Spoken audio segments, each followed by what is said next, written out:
Yorkshire is back. Okay, Leah says, get out your Yorkshire. It's painful and I will not do it. However, what is not painful is listening to Horatio. He has been meaning to bring us a breakdown of the manifestos for each party, but he had a tooth abscess and it laid him out, and then he had to have his tooth removed, I think 2 of them. So he didn't get to do it before the election, but he did just do it this morning. And I want to let you guys know, he does this for you guys, so be very, very grateful. He did extensive reading on this. These manifestos are very long, and he read them all. So we're going to let our favorite Yorkshireman take it away. Horatio McSherry. Now then, Horatio McSherry, welcome once again to the sunny hills of West Yorkshire. Now on Thursday, as you know, us Brits went to the polls, which mercifully put to an end what is without doubt the worst election campaign in living memory. Should have all been so easy for Theresa May, shouldn't it? All she had to do was call an election, tell everyone we're leaving the European Union and the single market, sit down and shut up, not do another thing. UKIP had eaten itself, the Lib Dems had run away, and the Labour Party had tried scuttling itself with their very own Jeremy Corbyn suicide bomber. All Theresa May had to do was sit there and shut up, but she couldn't manage that. What she did was the same as David Cameron did in 2015. She chased Labour to the left. She ignored her core votes and she's grasped defeat from the jaws of victory. Well, it's not exactly defeat. She's still got the biggest party, but she doesn't have a majority, and she's now got to rely on the help of the DUP, which have actually got some really good policies if you go and look at it. But she's got to rely on their help to get anything through, and it looks like we may have another election later this year, possibly in November, and possibly, or probably, without Theresa May as a Prime Minister. Now, as an example, I'm just going to read a few policies from the Conservative Manifesto, which is without doubt the most socialist manifesto I've ever seen for a Conservative party, and any socialist would be proud of what's in there. Let's start off with a couple of really scary sentences if you're right of centre. Here we go. We must reject the ideological templates provided by the socialist left and the libertarian right, and instead embrace the mainstream view that recognises the good that government can do. Now, as you may remember in my last video, I talked about the third way. That sounds pretty Blairite to me. The government's agenda will not be allowed to drift to the right. We need a partnership between the individual and the wider nation, between private sector and public service, and the strong leadership only government can provide. Still sounding pretty left of centre. Do you want to pause I'm that? just wondering why they didn't happen to say we're not going to let it we're not going to let it go left. No, we're going to go We're left. not going to let the government drift to the right. And I told him when I watched this back, I was like, did you see your face after that? Like, there's nothing you can say. That's just... It's kind of like water's going downhill. We're not going to let it go uphill. To me, we will address the gender pay gap and the racial pay gap. No one proves any of those exist. I don't think they do exist. It's all mangling statistics. A restored contract between the generations. What does that even mean? Stopping tax evasion. We have taken vigorous action against tax avoidance. Now this is really important. All the parties go on about this, and it's a very subtle con job. Tax evasion and tax avoidance are 2 different things. Tax evasion is illegal. Tax avoidance is perfectly legal, and it always will be perfectly legal. What they're trying to do, with the help of the press, is make tax avoidance so toxic, like everything else, that people stop doing it and either move away or pay more tax. And we all know what they'll do, they'll move away. To ensure employees' interests are represented at board level, we will change the law to ensure that listed companies will be required either to nominate a director from the workforce or create a formal employee advisory council. We will introduce for employees the right to request information relating to the future direction of the country. Who the hell do they think they are? If I'm the owner of a company and the cleaner comes to me and says, what are you doing with your company in the next few years, I want to know. I'd say, well, we're having one less cleaner to start with. The strategy is not about picking winners, it's about promoting them through policies on trade and tax. It's about identifying the places that have the potential to contribute towards economic growth. It's exactly about picking winners, and government's notoriously bad when it comes to picking winners. That's why everything costs a fortune and is always late. Fair markets for consumers, caps on energy prices. Well, it's already failed as that policy because she mooted that last year, and what have the energy companies done? they've bumped the prices up, so they're saying, well, you put a cap all you want, we've already got our money, thanks a lot for that, and it's hurt the poorest people. Right. 8 billion more for the NHS. Sounds very good. Number one, you've got to pay for it, and number two, there is absolutely no mention of reform at all. Right. So that's just a taste of what Theresa May put forward in her manifesto. And any true Tory, I'm not one, but any true Tory would have balked at that, and that's why she hasn't got the majority that she wanted. I wanted to pause for our American viewers that haven't been following. The NHS is in the UK their National Health Service, so it would be equivalent to a universal health care here. So that he was saying they would put more money into it, but they haven't reformed it, and it is in dire need of reform. Going red. Now, if you're sat at home thinking, I like those policies, but it just isn't socialist enough for me, I want a full red. Well, I'm going to give you a few of the Labour Party policies from the Labour Party manifesto, which is a massive confidence trick on a scale never seen before, and so transparent it'd make Bernie Madoff blush, it really would. What also feeds into this is the Green Party. You may remember that I said that the Green Party is full of communists who had nowhere else to go. But now Jeremy Corbyn's in charge of the Labour Party, they do have somewhere else to go.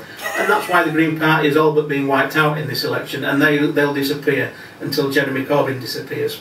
So, yes. Tax rises on private health insurance. It's not good enough for the Labour Party that you pay for the NHS but don't use it because you're paying for your own health insurance. They want even more money off you. They want to raise corporation tax by 10%. Now the Conservative government has reduced corporation tax from 26% down to 19%, and the tax take on that has gone up. So the logic the Labour Party says is, let's raise it and we'll get more money. Nah, don't work with that, does it? Nationalise energy production and water companies by buying back infrastructure and putting a price cap. That is going to cost tens if not hundreds of billions of pounds, which we don't have. So what they're going to do, they're going to borrow more money and put us even further in debt. The low carbon economy saw over 77 billion in turnover, which backing from Labour governments, these sectors can secure crucial shares of global export markets. Now if you're earning 77 billion pounds a year, it doesn't seem to me like you need a lot of help from government. Set up a Ministry of Labour and empower workers and their trade unions, and if that doesn't scare the bejesus out of you, then nothing will. Raise the minimum wage to £10 an hour. The thing about the minimum wage is, if your labour isn't worth £10 an hour, then you're not going to be in a job. So instead of being in a job that pays you £6 or £7 an hour, you're not going to be in a job paying you anything, and you're actually going to be an even bigger drain on the state because you're going to be out on out work benefits. Introduce a civil enforcement system to ensure compliance with gender pay auditing. Again, this is scary stuff, is this? Private companies being bullied by the government to pay certain people certain wages based on the colour of their skin and what race they are. It's ridiculous. Reinstate a housing benefit for under 21s, because what we really need is loads of 16 and 17-year-olds getting pregnant and getting houses, because we don't have a housing shortage in this country at all. By guaranteeing access to treatment within 18 weeks, we will take 1 million people off the NHS waiting list. By the end of the next Parliament, we will guarantee that patients can be seen in A&E within 4 hours. Who knew it was so easy? You can imagine conversation, can't you? Jeremy, we've got a real problem here. We've got waiting lists that are far too long. We've got people waiting in A&E for 6-7 hours. We just don't know what to do. We'll make the waiting list shorter. Genius! Genius! We will increase the social care budget by a further 8 billion and will require an additional 3 billion by the end of the Parliament. No idea where they're going to get it from. Again, just throw some figures out there, it'll be alright. Labour will review the Prevent programme with a view to assessing both its effectiveness and its potential to alienate minority communities. Well, it's only aimed at one community because they're the ones causing all the problems. Boom. That was pretty How crackers are the Lib Dems? So that's pretty much how all the manifestos are. Full of spending commitments that no one can meet and full of socialist rubbish that nobody wants, apart from the hard left, obviously. So to lighten the mood a little bit, I'm going to read a few policies from the Liberal Democrats manifesto, and I'll show you why they're totally irrelevant and why they're a bunch of crackpots. 40% of board members should be women. Where that figure's come from, I don't know. Extend the Equalities Act, requiring companies to monitor and publish data on gender, black and multi-ethnic minorities, and LGBT in employment levels and pay gaps.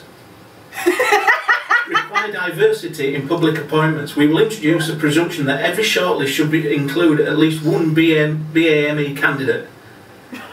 Introduce an X option on passports, identity documents and official forms for those who do not wish to identify as either male or female. The whole point of identity documents is that it identifies you. Extend protection of gender reassignment in equality law to allow individuals to change their legal gender without unnecessary intrusive medical tests. Well, how on earth is anyone going to be able to tell who you are if they don't do some medical tests? I mean, it seems pretty simple to me. Establish a Women's Justice Board with a remit to meet the special needs of women offenders. Well, if you commit a crime, it shouldn't matter what gender you are, you should be put away. Yes. Ensure that trans prisoners are placed in prisons that reflect their gender identity rather than their birth gender. It's crackers. It's through the looking glass stuff, is this, isn't it? Reduce the over-representation of individuals from black and multi-ethnic backgrounds at every stage of the criminal system. What does that even mean? No. Introduce legislation to allow for black and multi-ethnic and all LGBT parliamentary shortlists. So again, they discriminated on your sex, your colour and your sexual orientation, which I thought was what they were after in the first place. Introduce a slimmed down core national curriculum which will be taught in all state funded schools. This will include personal, social, health and citizenship lessons. Now this is a scary piece of legislation, is this, because we already have citizenship lessons. I once discussed this with my friend's daughter, because I'd never heard of this before, and I said, well, what do you do in citizenship? She says, well, we learn why we've all got to pay tax and what Mr Blair does to help us all make better citizens of ourselves and what he does around the world to make us better. That's scary stuff, is that, ladies and gentlemen? Sounds like North Korea. I know. So what about UKIP? UKIP! Now, what I wasn't going to do, I wasn't going to go through all the parties' manifestos, and I said that I wouldn't be voting UKIP because they've chased Labour left as well. Or so I thought. That's what they've been putting across on TV and in the media. But after I read their manifesto, actually, it's a manifesto that I kind of wanted. It's small government, it's low tax, it's getting out of foreign wars, re-engaging with our traditional friends around the world. So I'm just going to go through a few UKIP policies, and I think you guys over there will really like what you hear. UKIP will work closely with President Trump. We value the special relationship between the UK and the US, and we do not believe gesture politics from establishment politicians seeking to demonstrate their disapproval of his administration is helpful to our national interest. The values shared between the US and the UK will always outlast individual political administrations in either country. We are confident the Trump administration's positive attitude to Britain will lead to a swift free trade agreement bolstering our common interests.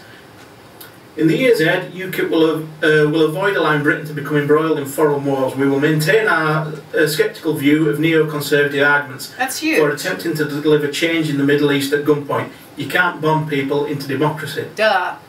UKIP will spend a genuine 2% on GDP on defence. Now at the minute, we do spend 2% on GDP like NATO requests. However, you have to do some economic gymnastics to get there, to be honest. We will bring forward legislation preventing veterans from being pursued for years by police and prosecutors for actions taken while in the service of the Crown. Post-Brexit, UKIP's aims is to establish the UK on the world market as a low-tax, low-regulation economy. UKIP will prevent diesel drivers from being penalised through higher taxes, parking fees or emission zone chargings. People bought their vehicles in good faith on government advice. Remove VAT from domestic fuel and scrap green levies. Green levies add 20% to all our energy bills to pay for all the renewable energy policies. Wow. Now, I'm not saying that we don't want renewable energy, we do. However, we don't need to pump a load of money into it and set floor prices so people make a ton of money on the back of the taxpayer. Exactly. UKIP will reverse postal votes only for those who can show a genuine need. The size of the House of Commons will be halved to 325. We will abolish the House of Lords and institute a new English Parliament. Whoa! Every 2 years, a national referendum will be held on the issues gaining the highest numbers of signatures on approved petitions, and we will opt out of the European arrest warrant. Sounds like a pretty good manifesto to me. Now, there were 400 pages of all this nonsense, and I've read through every single page of it, and it's nearly killed me. But I think that's giving you a good outline of what rubbish we've had to put up with over the last 6 weeks. Oh, I nearly forgot. The best policy I've heard in this general election. Stop it. Seriously, hold on to your coffee there. This is magnificent. The Green Party. The Greens will end period poverty by providing sanitary towels and tampons to secondary school pupils and women in financial need. We will pay for this by taxing aircraft repairs and the sale of airships. Now, how mad do you need to be to come up with a policy like that? That is magnificent. Well done, you've made it this far. He's congratulating you. So that's a basic rundown of all the main runners and riders and all the policies that we've had to put up with over the last few weeks. I was going to do a bit of a longer video, maybe go into how Parliament works and what happens at the State Open of Parliament on 19th of June. However, I think after all those policies, your brains have probably melted. No! So I'll do a separate video yes. so you can watch it at your leisure and recover from this one. Anyway, thanks for listening again. See you later. Thank you, Horatio. Filmed on location in the sunny hills of West Yorkshire. Horatio, that was unbelievable and hilarious. How is it that you can take something that would seem so mind-numbing? He read them all for you guys. Read all those pages. You took it down and you made it so that we all could understand it, and that was absolutely hilarious. Did you guys catch that last bit? So Horatio is a British libertarian. Pretty much. They were going to end period poverty. That's not like the end of a sentence period. That's like female period poverty. Because he's buying the sanitary napkins.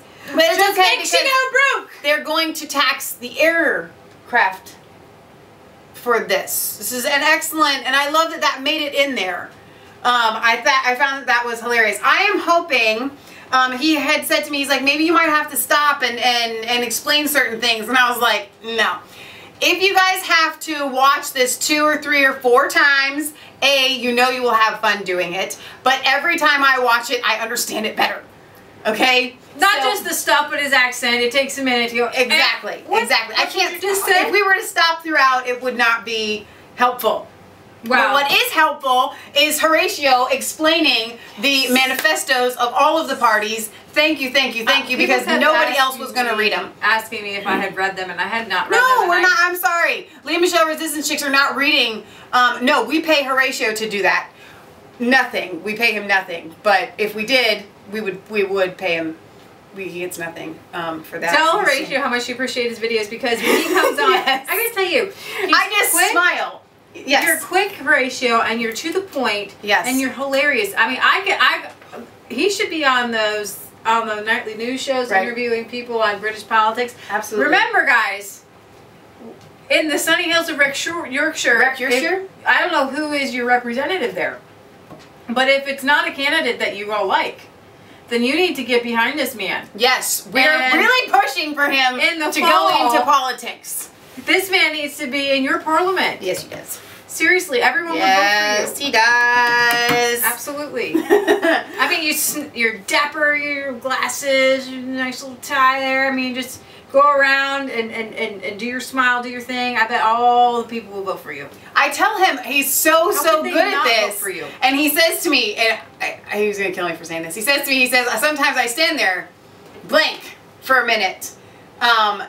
And before just trying to get something to come out, and I said, but Horatio, it's like you're swimming.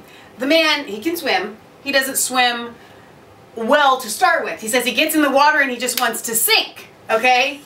But once he gets going, he's good. Can't stop the man, right? And that's how it is with this. Once he gets going, you all will agree with me. It is absolutely fantastic. So, I think he hits it like a racehorse. I'm probably going to do another video with another request on this, but I asked him if he would be willing to do another Q&A video after this, and he said, okay, if you like. That's exactly what he said. Or sure, if you like. And I said, yes, I like. So, if you guys have any questions for Horatio, leave them in the comments on this video, but I'm going to probably do another short, probably live video or something like that. Where you can leave the comments as well, so it gets out to more people that didn't see this, so you guys can ask him questions. But when he's a politician, you won't have as much time. Yeah, when he's big and famous and busy, yes. We're totally making this up. We would love for him to go into I'm not politics. making this up. Are you kidding me? It's going to take a lot of coaxing. We need your help. Coax, help me. Leave it in the comments. You know what? Let's help pressure George Horatio. Washington, he didn't want to be president No. either. That's why it's called service to your country. Yes. Because actually people who should be in office, they don't want to be in office. Exactly. It's a service. Exactly. People who want It's to be a in service office to your country, shouldn't Horatio. be in office. Yes. It's a service. All right. So he's an architect. I don't know. He loves his job, but you know what? Nigel gave up his job in the public sector.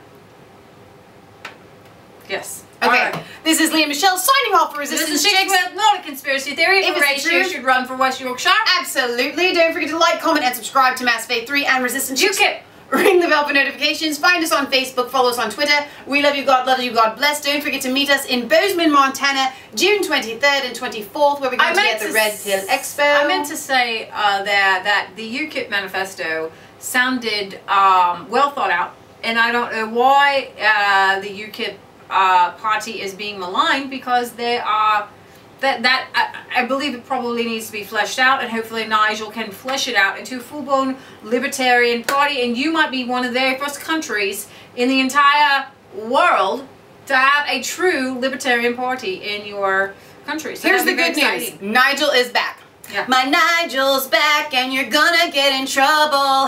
Hey now, our Nigel's back. Okay. He's coming back to UKIP, and we're really excited. Paul Nuttall, who I actually kind of like, has resigned. I think we're going to use Sock Monkey to do UKIP. UKIP. All right. We're really going to sign off now. We love you guys. God bless. God bless them from the UKIP. This is a dog toy, but...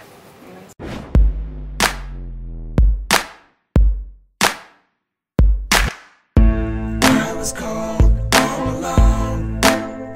No place for home every day. So afraid, but you called my name.